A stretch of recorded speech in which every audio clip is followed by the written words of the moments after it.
Todos conhecemos a bandeira e o hino nacional porque são o símbolo da República Portuguesa à qual pertencemos.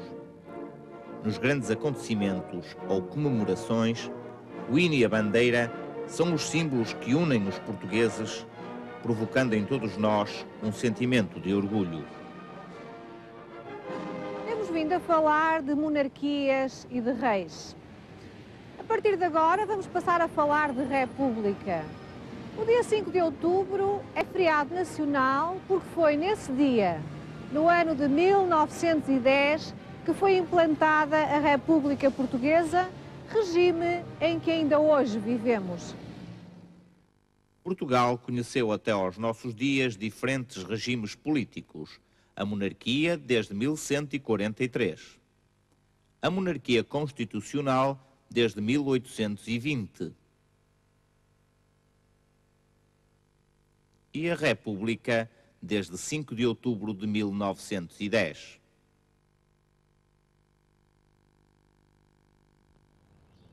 A monarquia constitucional não deu resposta aos graves problemas da sociedade portuguesa. Apesar do esforço de desenvolvimento e modernização do país, na segunda metade do século XIX, a população continuava a viver com grandes dificuldades.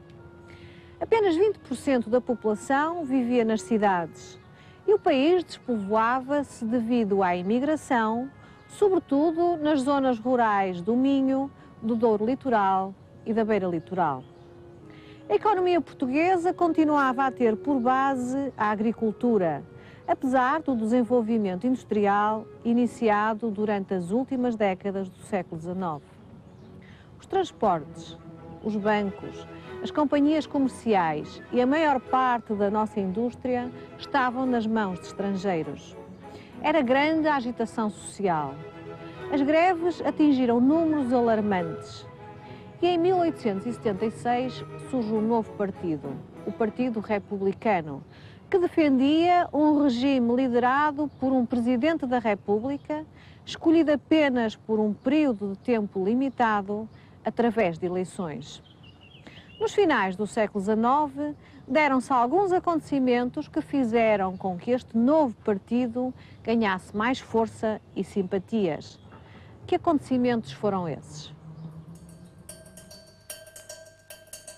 Após a independência do Brasil, Portugal procurou explorar os territórios africanos compreendidos entre Angola e Moçambique. Alguns exploradores portugueses desbravaram estes territórios para fazerem o aproveitamento económico das suas riquezas naturais. Em 1866, Portugal publicou o mapa cor-de-rosa para dar a conhecer aos outros países europeus que os territórios entre Angola e Moçambique lhe pertenciam. A Inglaterra, no entanto, opôs-se e deu uma ordem ao governo português exigindo que esses territórios fossem por nós imediatamente abandonados. O rei e o governo português cederam perante o ultimátum da Inglaterra, o que provocou grande desagrado entre os portugueses. O Partido Republicano aproveitou esta oportunidade para desprestigiar o regime monárquico. Promoveu manifestações, como por exemplo a realizada em Lisboa em 1890, acusando o rei e o governo de terem traído os portugueses. Em 31 de janeiro de 1891, no Porto, deu-se a primeira tentativa de implantação da República. A revolta teve apoio de muitos populares e militares, mas acabou por fracassar devido à intervenção da Guarda Municipal, que era fiel à monarquia. A agitação política e social aumentou, sobretudo, no tempo do governo esfiado por João Franco. Em 1908, dá-se um atentado à família real, tendo sido morto o rei Dom Carlos e o príncipe herdeiro Dom Luís Filipe. Dom Manuel II, apenas com 18 anos, torna-se então o rei português. No entanto, o descontentamento aumenta devido ao agravamento das condições de vida das classes populares e da classe média das cidades. O exército revoltou-se E na madrugada do dia 5 de outubro de 1910, essa revolução saiu vitoriosa. Foi aqui, desta varanda, que foi proclamada pela primeira vez a República Portuguesa na manhã do dia 5 de outubro de 1910.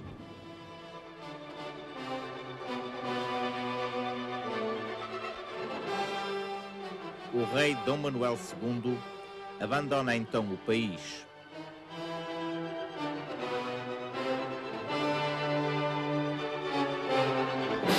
A população sai à rua para se manifestar a favor da República.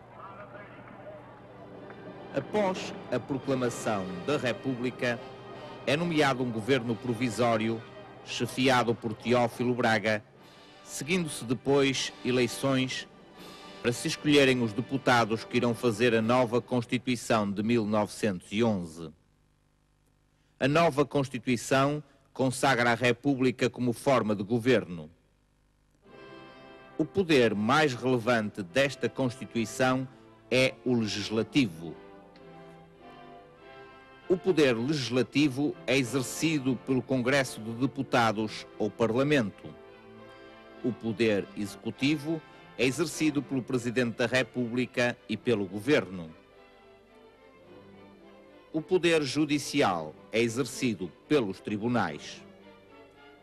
O órgão mais importante da Primeira República é o Parlamento, que elege e pode demitir o Presidente da República. Em agosto de 1911, o Parlamento elegeu como primeiro Presidente da República o Dr. Manuel de Arriaga.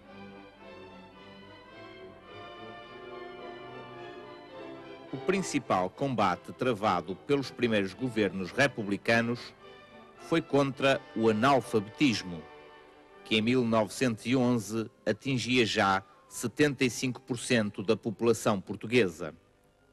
Nesse sentido, foi criado o ensino infantil e tornados obrigatórios 6 anos de ensino primário.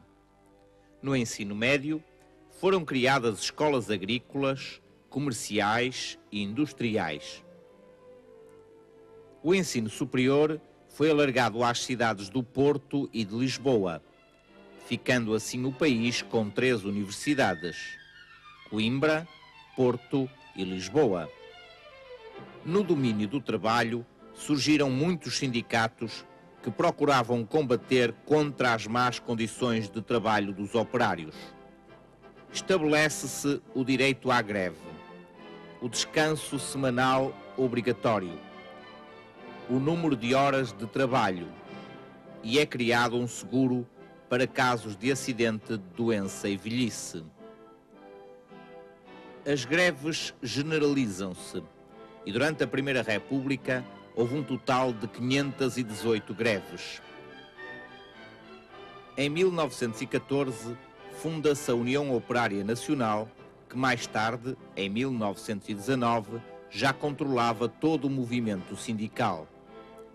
Este movimento grevista contribuiu para o aumento da instabilidade social, que, aliada à instabilidade governativa, provocou o aumento dos problemas do país. Em 16 anos, o país conheceu 8 presidentes e 50 mudanças de governo.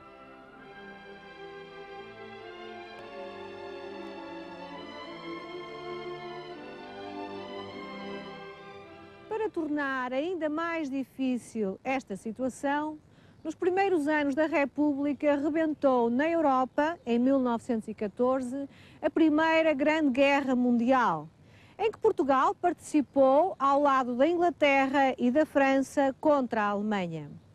Muitos portugueses morreram, os preços começaram a aumentar e havia falta de alimentos. Com todas estas dificuldades, a Primeira República vai ter o seu termo em 28 de maio de 1926.